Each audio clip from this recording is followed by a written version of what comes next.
Welcome once again, Star Wars The Clone Wars action figure collectors, and welcome again to another review. This one's going to be on the Star Wars The Clone Wars Boba Fett figure from the single carded pack.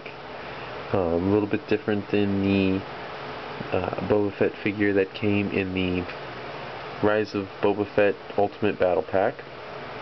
This one has a lot more bells and whistles on him, and I have to say, before I start talking about the specifics, just a great figure. Definitely one of the toys that when I saw it teased a few months back, I just knew that I was going to have this figure.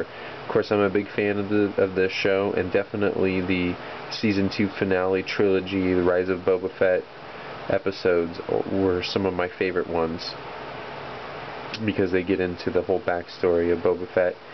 And so this one is going to be, this figure, you first see him in Death Trap, the episode Death Trap, when the galactic cruiser that Boba Fett has ended up sabotaging in order to, the whole point of it is that he tried to get onto the cruiser to kill Mace Windu. He ends up sabotaging, crash lands on the planet Vancor, and of course they've set another trap for Mace Windu on the wreck of the starship that has crash landed on Vancor.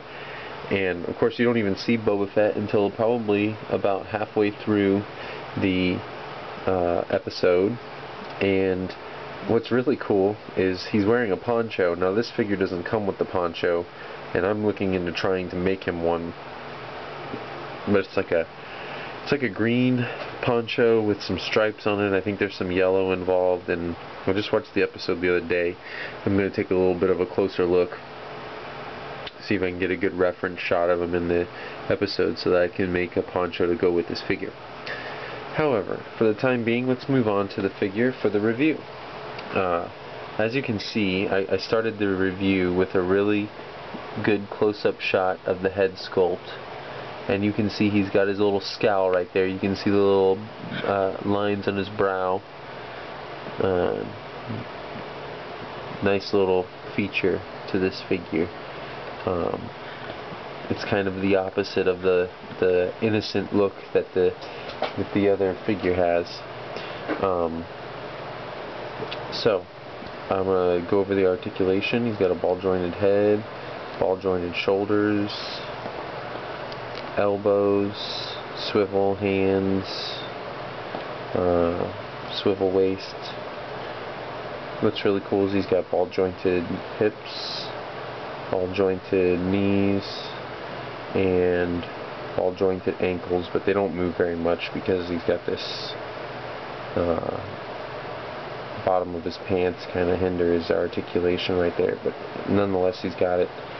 He's got a removable jetpack, which is just a repaint of the Mandalorian jetpack, but it's painted up green like Boba Fett would have.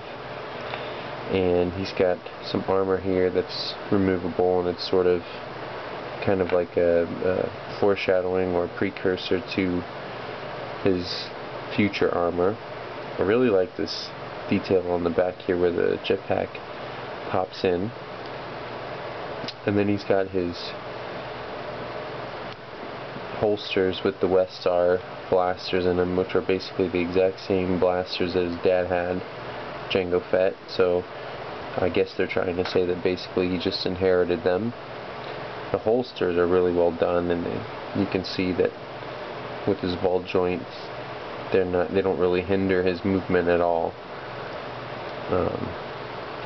So that's pretty cool. The jetpack back in. As far as the articulation goes, it's about as good as they get. The only thing that he's probably missing is the ball jointed wrist, but I don't know that he needs it. You can pretty much pose him any way that you want, and he's really cool. So I would definitely say, if you see this figure, to get him. I feel lucky to have gotten them. And that's going to do it for the review. So until next time, may the Force be with you. Bye-bye.